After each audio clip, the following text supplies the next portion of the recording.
pembersihan sampah anorganik di aliran Sungai Pesangan Rabu 14 Maret 2018 oleh Federasi Arum Jeram Aceh Tengah bersama dengan Gayo Adventure.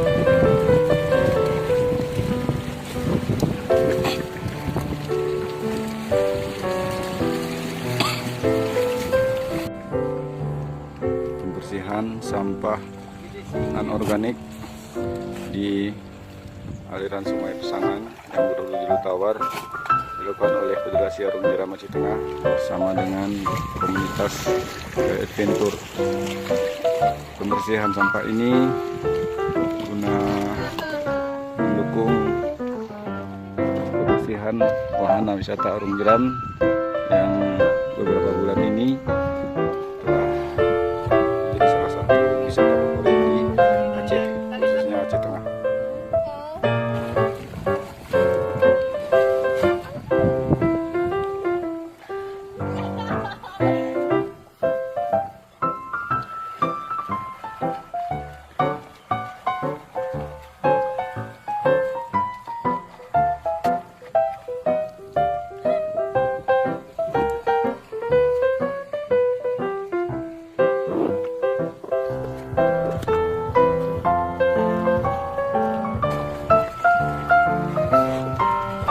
Sampah ini kemudian akan dibuang ke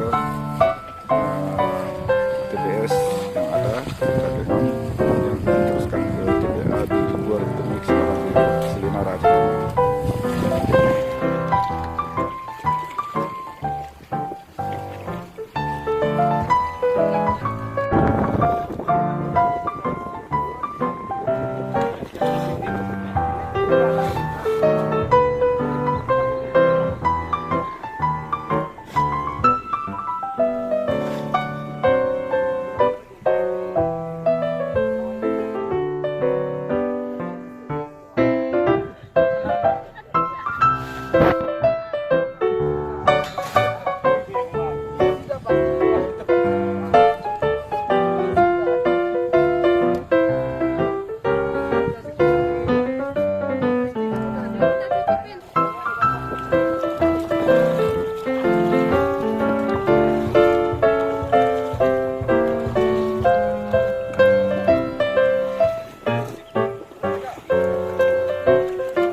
Jangan siram aja dikusuk.